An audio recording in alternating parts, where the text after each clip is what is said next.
This is a letter to the president. This is a letter to the king, Malcolm Obama. I still have a dream. This is a letter to the president. This is a letter to the king, Malcolm Obama. I still have a dream. How can I ever tell you, not just show you our differences and close the gap that distances that sees of power from where the people live? I still have a dream, the dream of a pregnant woman walking north through the desert, the same dream of a southern slave with snap shackles guided by the crescent, the dream of being free and a better life, the dream of ending a painful strife. In my dream, I struggle as the moon and the sun stare, twice pursuing the American dream, twice running from America's nightmare. Mr. President, I still have a dream. All I want is to live in peace. But as a child, I grew being told that people like me were either criminals or thieves. So I understand what there are people who are terrified to call police when many get cheated by crooked lawyers, feeling powerless because we're also taken advantage of by twisted employers. The country that watched me grow wants to get rid of me. We stabilize a sector of agriculture, but they paint us as the enemy. Mr. President, I see my mom's tears swell. All she wants is life for me to do well. It was hard in high school, being AB 540. I seen my dreams fall and crumble, but like Twin Towers survivors, I pushed my way out of the rubble. It was hard to avoid the trouble, feeling depressed, because God knows that I gave him my best. My mother never raised a quitter.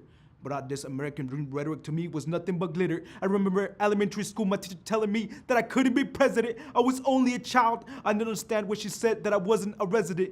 I came home and I cried and asked Mama, what is it that things are this way? Some of us joined the army, we're bleeding to stay. It's been 15 years since I got to my case. Sometimes I want to give up, feeling like I'm lost in a legal maze. That's when I close my eyes and I see my mother's face, because she risked a lot for me to see some better days. I'm just asking for my basic human rights to freedom and education, the right to live in peace and contribute to this nation, because working parents are being taken in raids sponsored by ICE, and the children are the ones paying the ultimate price. Mr. President, how can we grow old when ICE is turning hearts cold, like some of us are graduating but can't practice our profession for being undocumented. The pain is like having part of your heart amputated, because how could raise a family knowing any day we could get deported? Mr. President, this is part of the story that is never reported. In the media, it is often distorted. How can I raise a family knowing I'm risking it every day driving to work because I have to put food on the table? When a pension or retirement, I'm only good until my body's able. Mr. President, we are more than cheap labor. We work for this. We're not asking for a free favor. We are students, doctors and soldiers. We are teachers, doctors and lawyers. I live in terror from ICE and I still manage to keep on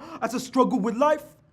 I have a dream of one day being a good author. I still have a dream of one day being a good father, but can't help but feel useless. Feel like the future for me is fruitless. Living with this crisis, driving with a license, paranoid about the sirens. With this type of life I live, how can I raise a wife and kid? Mr. President, I'm a human being, not an alien or illegal. I want to be free to fly like a real eagle. I deserve the scholarship and valedictorian. I want to be a teacher or probably a better historian, so I can write down and tell all the border stories of so many wooden crosses, symbolic of corpses that once had a dream, but their dreams ended right there. I'm sick of living in this nightmare because I live in fear. I shed a tear for those who came with dreams and children. I buried both here. For those who bear the pain of having to work here, listen through the children, grow back home to the promise that whisper on the phone and I heard through the ear. For those who left promising to be back in a year. For those at immigration detention centers fighting the case waiting indefinitely. Sometimes I feel the place is waiting for me. See my best friend in there makes me face the possibility. It's hard to keep my dream alive, but it's my responsibility to my mother's efforts and sacrifices,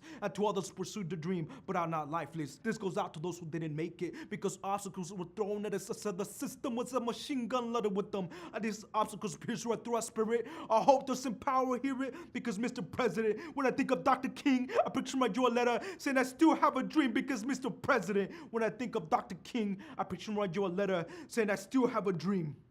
I still have a dream.